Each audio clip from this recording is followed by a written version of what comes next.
Salut à tous les Mancuniens, j'espère que vous vous portez bien. Manchester United fait match nul face à Brentford, un but partout.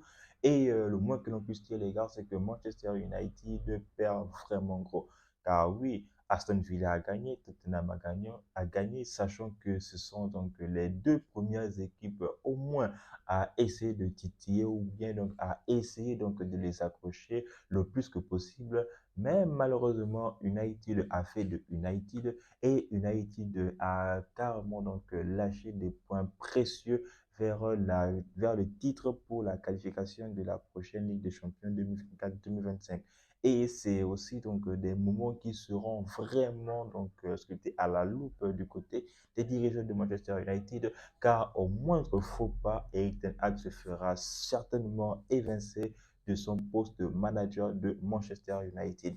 Alors les gars, on va donc faire un petit retour sur le débrief du match de Brentford contre Manchester United.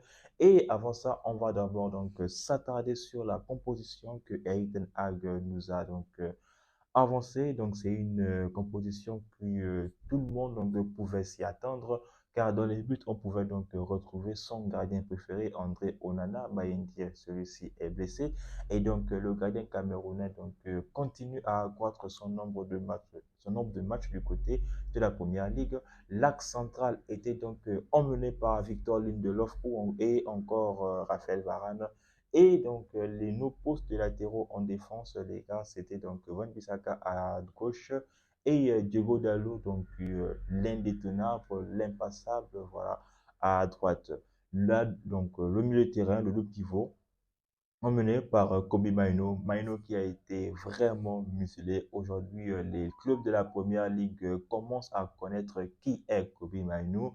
Et voilà, donc c'était un match vraiment donc un peu compliqué, limite même très très difficile pour lui parce que voilà, on ne pouvait pas sortir le ballon, on n'arrivait pas donc à avoir cette technique-là, donc cette passe-là pour casser la ligne ou bien pour faire la transition entre la défense et l'attaque. Et donc, son compère était donc McTominay. McTominay, encore une fois, la question que personnellement je me pose, c'est voilà, pourquoi à chaque fois que McTominay est titulaire, ce dernier termine toujours le match. Mais bon, c'est le coach Erik Ten Hag qui prend ses décisions et il assume, je crois, ses responsabilités. Et le quatuor offensif, les gars, donc retour de blessure de Højlund, voilà, donc titulaire en pointe, au milieu de terrain, donc pour dynamiter ses attaquants, Bruno Fernandes. Et sur les ailes, on pouvait retrouver Garnacho à droite ou encore Marcus Rashford sur la gauche. Alors les gars, le moins que l'on puisse dire, c'est que Manchester United a été plus ou moins, donc, bon, peut-être effrayant du premier quart d'heure de la rencontre contre les Bis. Parce que passer donc ces 15 minutes-là, ce temps de jeu où Manchester United prétendait être dominant, parce qu'on pouvait voir les assauts de Manchester United et aussi les actions donc répétées des Mancuniens et en même temps les défenseurs venaient chercher de très haut leurs attaquants. Donc, c'était peut-être une stratégie mise en place par Thomas Frank. Et voilà donc au bout de ces 15 premières minutes, Manchester United a commencé à subir. Cela a commencé donc par un avertissement flamboyant par la doublette de Yohan Wissa et de Ivan Toney qui donc dans une merveilleuse action les gars lors de la première mi-temps a trouvé le poteau. C'était donc une action qui sincèrement donc méritait donc quand même d'être voilà donc d'être conclu avec un but parce que le jeu allait donc trop vite pour Manchester United. Et comme je l'ai dit, donc Kobe Maino, celui qui essaie donc de nous stabiliser donc le milieu de terrain, lorsque un certain Casemiro n'est pas là. D'ailleurs, il est toujours, on va dire, blessé par 100%. Voilà, donc il récupère donc de sa blessure et c'est la raison pour laquelle ce dernier était donc sur le banc. Donc, Maino était donc très musclé. On sait tous que McTominay, c'est pas un milieu qui couvre vraiment donc les trous qu'il laisse sur son poste. Et donc, c'est bien normal que aujourd'hui on s'est fait manger par le milieu de terrain de Brentford. Je le répète, donc Brentford est une équipe qui est à la 15e place, est une équipe qui joue carrément pour le maintien, pour la première ligue, pour ne pas descendre carrément en championship, les gars. Donc rien qu'à entendre ça, c'est vraiment pathétique parce que Manchester United, c'est quand même l'un des grands clubs. Et voilà, donc ça fait vraiment de la peine de voir qu'un petit club donc, comme Brentford, voilà, puisse venir donc faire sa loi carrément à Manchester United. Mais bon, les gars, mais bon. Et donc, hormis cela, donc, Manchester United a été averti par un poteau donc, en première mi-temps. Et avant la fin de la première mi-temps, un autre poteau donc, survient. Donc, c'était peut-être de la baraka du côté de Manchester United. Et c'était, on va dire, peut-être donc de la malchance du côté de Brentford. Parce que oui, la mi-temps donc se termine, Manchester United est dominé et Brentford devient de plus en plus dominant et le retour au vestiaire ne change pas grand-chose. Donc la rentrée de Maguire a donc essayé encore une fois de changer des choses malheureusement. Donc Manchester United fait vraiment du Manchester United. On sait tous qu'aujourd'hui United est une équipe qui se base sur des contre-attaques. Mais aujourd'hui, donc, lorsque United joue contre des petites ou bien des moyennes équipes, lorsque United a la possibilité donc de jouer au ballon, d'avoir la possession de balle, on se rend bien compte que c'est vraiment, mais alors là, vraiment difficile de Manchester United pour pouvoir, voilà, donc, garder le ballon, pour avoir une main mise carrément sur tout le terrain et en même temps, donc, écraser complètement son adversaire direct. Mais voilà, c'est très compliqué. Donc, United adopte la même stratégie, que ce soit avec les clubs de bas de tableau, les clubs de milieu de tableau ou même encore les clubs donc, du haut de tableau. Et le moins que l'on puisse dire, c'est que cette stratégie de contre-attaque marche vraiment bien pour les clubs du haut de tableau parce que le plus souvent, ces équipes-là sont toujours figées vers l'avant. Et à chaque fois qu'il y a des contre-attaques, donc Manchester se retrouve voir deux, voire trois ou même quatre joueurs qui pourraient être disponibles à pouvoir donc mettre le but de la victoire ou encore le but qui pourrait donc sauver non seulement Manchester United, mais aussi la tête de Eric Ten Hag. La seconde mi-temps, les gars, c'est une seconde mi-temps donc réservée à un joueur, à André Onana, parce que oui, Onana nous a vraiment fait du show. Donc, il a vraiment écœuré, je dis bien, il a vraiment écœuré donc, les joueurs de Brentford.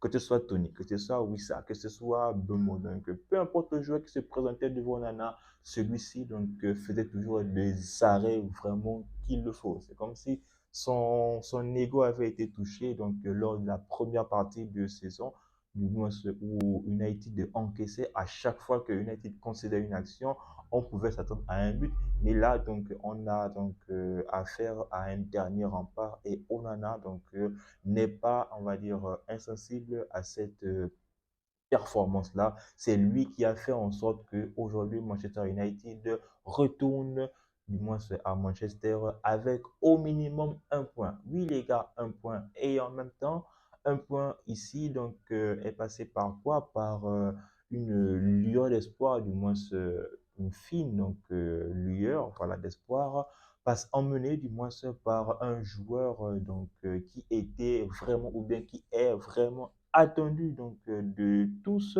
du côté de Manchester United. Mason Mount, on pourrait dire que c'est même un changement payant parce que Mason Mount est rentré donc à la place de Rashford et donc Kobe Mainoo est sorti à la place de Casemiro. Encore une fois, la question que l'on se pose tous, donc pourquoi est-ce que Scott McTominay reste sur le terrain? Bref les gars, Mason Mount croit nous donner la victoire au bout du temps additionnel, du moins 90 minutes, donc plus 3.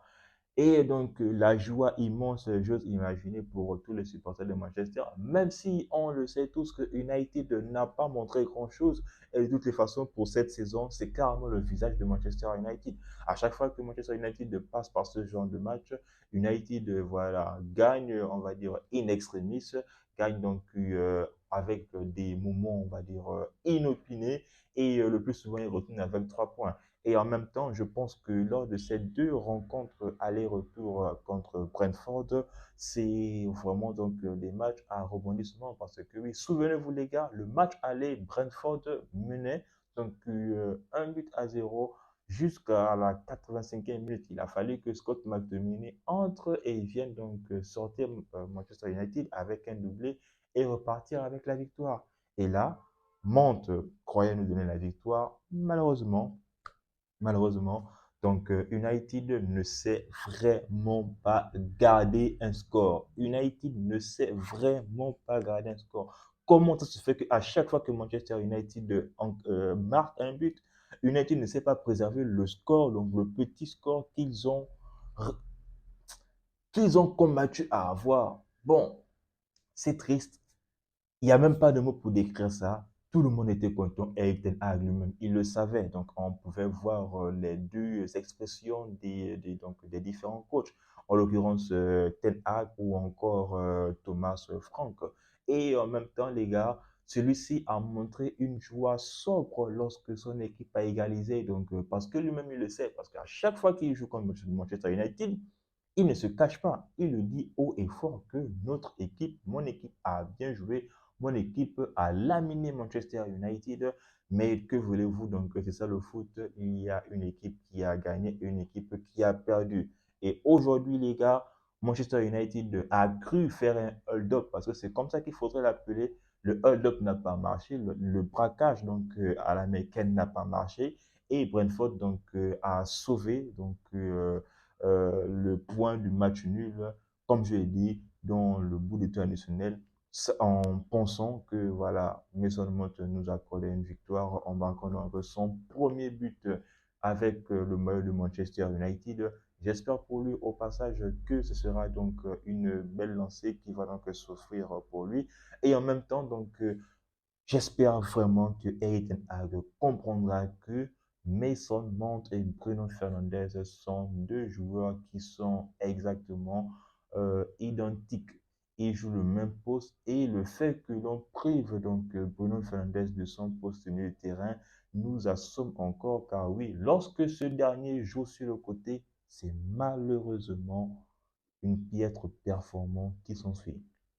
Bref, les gars, c'était donc le petit débrief de Manchester United contre Brentford, qui, comme je le rappelle encore une fois, a perdu gros pendant que Tottenham, pendant que Aston Villa ont gagné. United se permet de faire un match nul et voilà donc se voit vraiment donc difficile d'atteindre la place de quatrième significatif donc d'une place de qualification pour la Ligue des Champions 2024-2025.